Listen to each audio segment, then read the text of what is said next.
the game, cause see the boxing voice. Welcome back, gang, for the first time and hopefully many more to come. Don't forget to subscribe to the YouTube channel and click on the notifications right here, this little bell, so you can get those emails every time we go live. Hey, what's going on, TBV? It's your boy Mike, aka Gross1911, back here with another one. This is my new segment. It's called Mike's Check Hook. Shout out to all the fans that helped me come up with the name, and shout out to Ness for giving me this opportunity to do these interviews and bring it to you guys like this right here. And I just wanted to give a quick message to anybody out there going through something, depression or anything like that, or anything that you just think you can't get through it, or you got somebody in your ear telling you that you can't do something. You can do anything you want to do in this life. I'm a living proof of that, all right? I'm living proof. So without further ado, enjoy this episode of Mike's Check Hook and many more to come. Peace. Very, very special guest on the phone with me today, Brian McIntyre, the coach of Terrence Crawford. BoMac, how's it going today, brother? It's going good, baby. Shit, everything's great. That's good. That's good. Before we get to topics on Terrence, can you let the people know all the other fighters that you train? Jamil Herring, Steven Nelson. Right now, we just picked up Jonathan Steele out of Texas. I'm talking to some more other guys. I want to come join the team. We got Kevin Ventura. And then we got some smaller guys that, you know, the careers are like, they're early in their careers, like 4-0 and 5-0 and 7-0, 8-0. Okay. Jamil got that USBA super lightweight title, super bantamweight, whatever, 130-pounder title. Got you. So, are you guys trying to move him? Well, I know you are trying to move him up in the rankings, but like, what kind of fights are you guys like looking for towards him to like get him up to that championship level? Well, the plan with Jamil is Jamil fights December 14th in Corpus Christi, 8-rounder, and then next we're going to try to get him a crack at that 130-pound WBO title early, like March. Hopefully under Terrence's undercard, his main event, as a co-main event. Okay. Now, do you only train professional fighters, or do you also train amateur fighters too? No, we got a pretty big amateur team, man. You know, we got some kids that's ranked in the country. We actually got a girl that's ranked number 5 in the country. What's her name? Her name is Brittany Parker. Brittany Parker, she's 24 years old. She's been at it a couple of times. She actually won. She won the National Golden Gloves this year. Oh, awesome. She won the Ringside World Championship 2 times. She's been there 3 times. The first year, she got runner-up, and then the last 2 years, she won it. What division is she in? She's a heavyweight girl, pretty heavy girl. You know, pretty heavy girl, tall. Brittany got to be like 6'1", maybe. Oh, okay, wow. So she's been around for a while. She's been around the gym when she was younger. Her mom would never let her fight. Her uncle used to fight with me. Actually, her uncle was one of my best friends. So she's been around boxing for a long time. Okay, let me ask you about Steven Nelson. He's a light heavyweight, right? Yeah, he's light heavyweight. They've been fighting at like 170. I keep him at 172, so campaign at 58. That's all I was keep going to ask you. That weight class. I keep him close to that weight class at 68. So when an opportunity opens up for him, he won't have no problem making 168. Well, my plan is to, when Jesse Hart fight Ramirez again, I think he got to give up that title that he got. So we're going to try to get that title. Awesome. That's good for Steven Nelson. That's a good look for him too. Right. Oh, okay. Is there any other fighters that you want to bring up real quick before we get to Terrence? Oh no, man. It's cool. Everything cool. Everybody. Jamil's in camp here in Omaha right now. Steven, actually, we just got done working out. Their morning workout. Him and Steven, they run and they swim in, and we'll be going to the gym here in a couple hours at 4 o'clock. So real quick, walk me through a BoMac training day. Like what all goes on in a BoMac camp? I mean, some stuff that you can give away that you're not giving away, like your game plan or anything like that. Well, like we'll text at night. We got the group text, and we'll make sure that everybody's on the same page as far as the times we're supposed to work out. For instance, so we get up this morning. We get on Monday, Wednesdays, and Fridays. We swim and run. And if it's good outside, we'll run outside. And if it's not, we'll run at the local YMCA. We'll get a couple miles in. We'll swim. Everybody go back home, chill out, eat lunch, maybe take a nap. Then we at the gym at 4 o'clock. And every week it's something different, you know. It depends on how far out the fight is from. We'll go so many rounds. And then, you know, the first part of the camp, it's always light. It's always real light, you know, because you're starting off. You want to build up to that, to really, really hard, to really a hard workout. I mean, and when I say light, it's not as many rounds as you would do if you're in the 5th week of training camp. You in your first week, you're only going 4 rounds per obstacle, you know, per position in the gym, like 4 rounds on the bag, 4 rounds on the mitts or the ball. And then you get your water ball, you got your speed bag, you got your double wind bag, you got your heavy bag.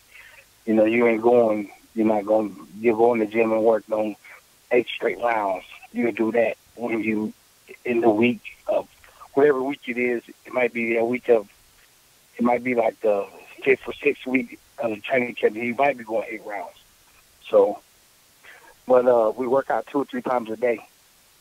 Especially when we get in camp. So right now it's light. Everything is light. We're in Omaha. And then we'll take off with Jamel, and he'll take his sparring partners, and we'll go out to Colorado Springs on the 17th of this month. And he got 4 weeks before his fight, so he got 4 weeks to get his lungs together. That's basically one of the reasons why we go out to Colorado Springs, to get our lungs together. And then we just bring it on home. Okay. Awesome. Now, I got a real quick question about sparring partners. Now, Angel Garcia said on a previous interview with us that he doesn't want to bring sparring partners in that are like, I guess, overly competitive with Danny, because he don't want Danny to like sustain injury or have a sparring partner outshining him. Do you guys ever worry about anything like that, or you guys try to get the best talent available? I'll try to get the best ones, because that's what's going to push them. There's one's going to push them in that ring. So when it comes to the fight is easy, you know. And then you try to get the sparring partners that can emulate the fight that you're going to have in the ring. Now, as far as sustaining injuries or anything like that, that's where a coach come in at. And you tell them, like, at the beginning of the training camp, I'll let them go, just let them go at it. But when we start getting towards the end of the training camp, you start have a little bit more controlling over the sparring. You tell them 50% to 75% or 80%, you know, or the week before the fight, or maybe the last couple of sparring sessions before the fight. I ain't got to be in there busting each other's heads up, because if you ain't in shape by the week before the fight in your last couple of sparring sessions, then you ain't gonna get in shape. And no sense of trying to rush and do a bunch of sparring and shit to get yourself in shape. Getting yourself in shape is what you do, like your strength and condition, and you know, as far as running, your swimming, you know, things outside the ring. Now, your boxing is, if you do, a lot of fighters know that boxing, that pounding on that bag, is to get your body resistant. It can get resistance to the pounding that you would take in the ring. But your win and all that comes outside the ring. You're running, you're swimming, you're climbing those mountains, doing those stairs or whatever you got to do. So that's how I look at that. Now, I'm not gonna bring a sparring partner in and or Jamel or Steven kicking his ass because he ain't getting nothing out of it. He needs something in front of him that's going to keep showing some resistance. Now they get in sparring session, and after 2 or 3 weeks, they start kicking their ass. It's time for some new sparring partners because they done got used to them. Gotcha. That's how I look at that. So how did you get into like the boxing training game? Like how did you start in boxing training? Well, when I was fighting, I fought amateur, and then I turned pro. So when I would train, my trainer would say, "Hey, stay help with these kids." So I'll just stay around the gym and help with the kids, and or I spar with them, or you know what I'm saying, or hold the bag for them, or hold the mitts for them. And then just one thing led to another. My coach was grooming me back then to become a trainer to help him out because he was getting older. You know what I'm saying? He wasn't holding the mitts as much, and he wasn't hollering at us as much, and so somebody had to take the place. So he just always told me, just always keep an eye on your fighters. Keep an eye on your fighters. Don't never let nobody take the fighters. He was always talking about this. Never let nobody take him, boy, because that motherfucker's good as shit. Don't let nobody get next to him. Whatever you do. All right, okay, all right. You know, and back then I was like, okay, all right, whatever. You know what I'm saying? But now that I'm older and I understand it now, I understand every word that he told me back then. Absolutely. Now, BoMac, man, one thing that you are known for, and one thing that I enjoy watching, like when they do show it, is you cooking, man. How did you become such a good cook, bro? Well, man, I went to culinary arts, man. I went school. Okay. And I like cooking, man. Like cooking is like it's like being in the gym to me. You know, 'cause it's just easy. It comes so easy. You know what I'm saying? So you just gotta enjoy what you're doing. And I like to try out different meals and different stuff like you know, we got the traditional. We have a traditional meal, the fried chicken and greens and beans and all that. But I like to try to, you know what I'm saying, like I go to a different country or something, or I go to a different part of America, the United States, and I eat something different. I like to try to come home and to try it myself, make it myself, so I know I can do that style of cooking, even if it's Italian, if it's Brazilian, if it's Panamanian, if it's Cuba, if it's Puerto Rico, wherever it is, you know, I try it out. And then when you think about it, everybody eats the same thing. You got pork, beef, chicken, fish, eggs, dairy, flour, wheat, whole wheat, you know, shit, all that. But everybody sees the seasoning is different. The way they prepare it is different. That's all it is. Like the Caribbean islands, they use different seasonings than what we do. Us as black people, we'll fry it, we'll bake it, we'll boil it with some rice, but they do the same thing. But they just put like some cilantro in it. They'll put like fucking just different spices. You know, they use a lot of fruit and berries and peppers down there. But up here, our peppers and stuff like that, we'll put them in greens. We'll put them in a stew, you know. But then down there, they'll just grind it up and make a sauce out of it and marinate the chicken in it, and then throw some oranges, some red oranges in there, and give that Caribbean taste. It's just different. I just like shit like that, man. I like to see shit like that, how other cultures do food than what we do. So what's the most outside of the box different kind of cuisine you made from like another country? But you know what? I like to cook. I like to cook African.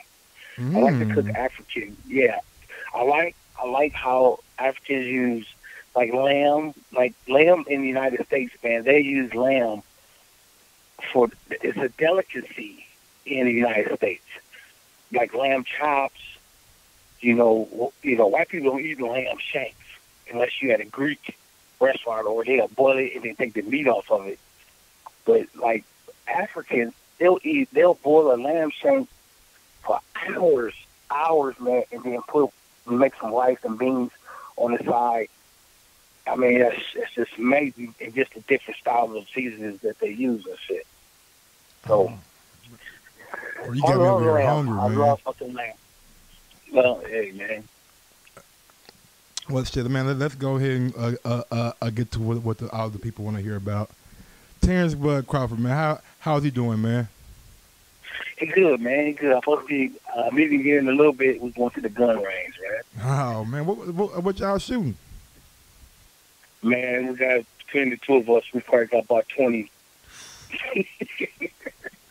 Y'all having fun, right? Ain't nothing wrong with that. Now, coming off his last performance with Jose Benavidez, how impressed were you by his performance?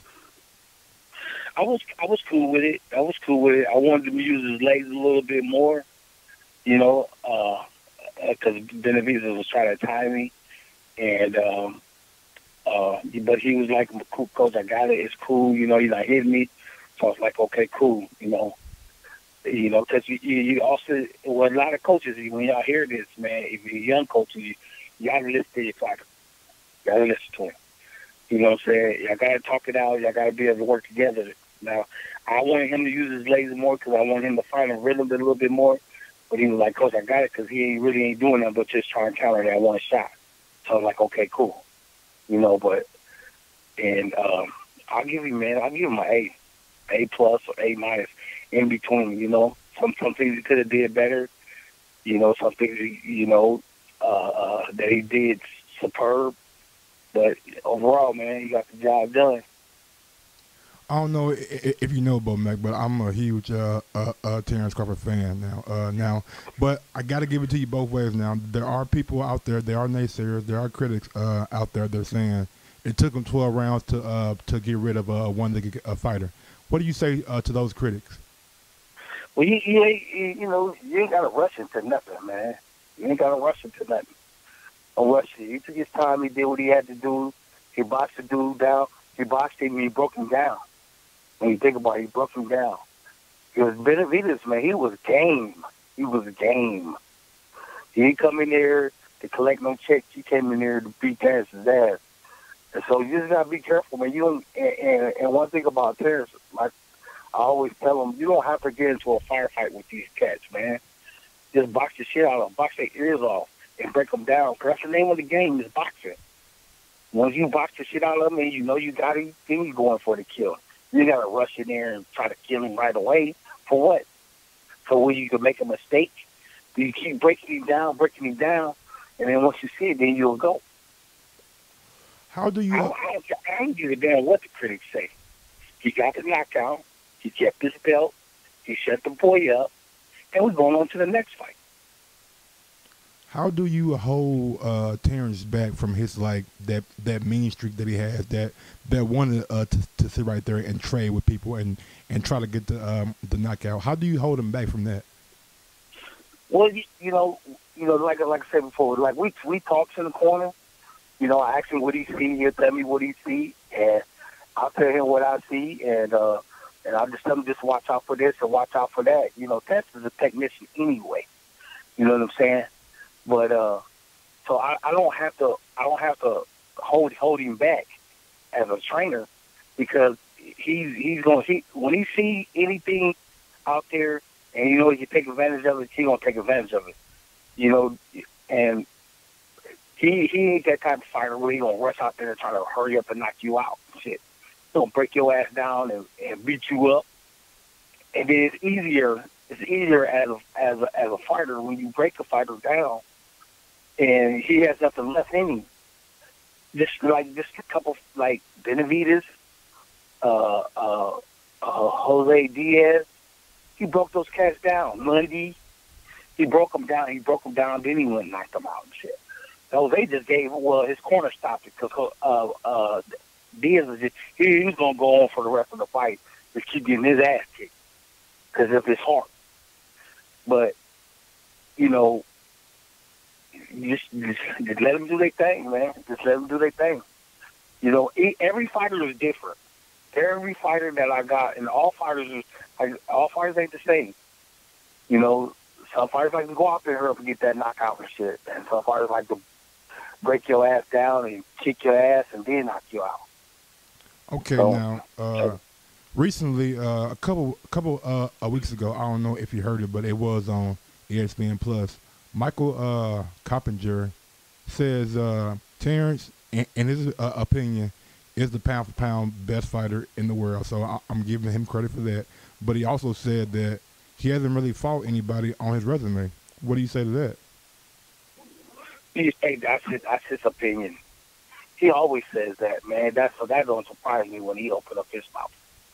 You know, because he just every time you see him out there saying he always got reservations about something. So at the end of the day, man, I don't give a damn what them critics say.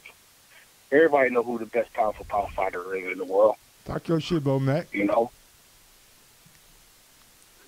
No, but Say again? I was just saying, talk your shit now. But okay, just playing along with you. Now, the words talks about a potential big matchup with Terrence Crawford and Errol Spence, but it seems like Errol Spence is fighting Mikey Garcia now. What's your opinions on that fight? Well, I wish the best for him, and you know, we know what's going to happen in that fight. The world knows what's going to happen in that fight. So I wish the best for Mikey and Errol, but hey, yeah, I can't do shit about it. I'm not their manager. I'm not their trainer, and they ain't getting neither one of them to give me a piece of that check. So more power to them. But as a trainer, just from a trainer perspective, do you think a weight jump from 135 to 147 is too big? I mean, even though Mikey has fought at 140, his last fight was at 135. As a trainer, to be honest with you, that boy gonna get his ass whooped, man. What is up, TBV family? Yes, YouTube has been cutting funding to their channels as of late, and with net neutrality going through its process, the internet is changing. If you want to keep your favorite channel intact, coming up with tons of content, and plus get hours and hours of extra content, head over to patreon.com/ThaBoxingVoice to become a member of the TBV family and help support the channel. Peace.